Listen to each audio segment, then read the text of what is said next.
आगे बढ़ेंगे। अशोकनगर के कोलवा गांव में एक आदिवासी महिला के अंतिम संस्कार की व्यवस्था में परिजनों को काफी मुश्किलों का सामना करना पड़ा। दरअसल गांव में शमशान न होने और लगातार बारिश के कारण परिवार को रात में 3 किलोमीटर दूर जमाखेड़ी गांव जाना पड़ा। ग्रामीण के मुताबिक 30 साल की सोमवती आदिवासी का बीमारी के कारण निधन हो गया।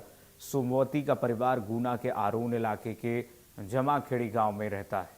परिवार के पास पैसों की कमी के कारण शव को मूल गांव ले जाने की व्यवस्था नहीं हो पाई, इसलिए वहीं अंतिम संस्कार का निर्णय लिया गया। शव और लकड़ियों को ट्रॉली में रखकर पास के गांव जमाखेड़ी ले जाया गया। अंधेरे में मोबाइल फोन की टॉर्च, बाइक और ट्रैक्टर की लाइटों की मदद से अंतिम संस्कार किया गया।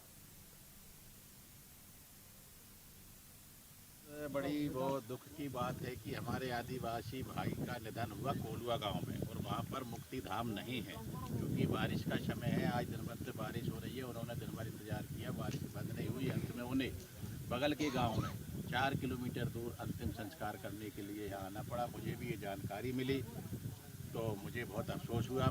मुझे भी लगा कि मैं भी इनकी परेशानी है, इनका दुख है, इनका इसे शोक में मैं भी पहुंचूं, और ये मेरा कर्तव्य है चूंकि मैं प्रतिनिधि हूँ, इसलिए मैं आया हूँ। तो आपकी क्षेत्रीय से ही मामला है, इन लोगों ने मांग तो की रखी होगी। पिछले बार बहुत हंगामा हुआ था, इन्हीं के गांव में ऐसी घटना हुई थी जब अशोकनगर में ले जा करके संस्कार इसी बरसात में करना पड़ा था।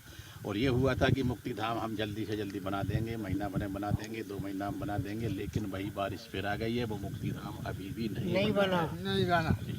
आगे फिर कहीं चर्चा करोगे कलेक्टर साहब से? चर्चा करूंगा। आपसे भी मेरा विनम्र अनुरोध है, आप मीडिया वाले हैं, इस बात को जोर शोर से उठाइए। अशोकनगर विधानसभा में लगभग 100 गाँव में मुक्ति धाम नहीं है, और ऐसी ही परेशानी वहाँ के भी लोगों को हो रही है। अशोकनगर में भी नहीं है, 2 मुक्ति धाम है, वहाँ पे कम से कम 5 मुक्ति धाम होना चाहिए। इस बात को मैंने बार बार विधानसभा में भी उठाया। हमारे सम्मानीय कलेक्टर साहब को भी मैंने इस आवेदन दिया है कि कहाँ कहाँ मुक्ति धाम नहीं है। कैसे लोग निवास करते हैं। तो आप जो आपकी जो क्षेत्रीय जैसे सरपंच है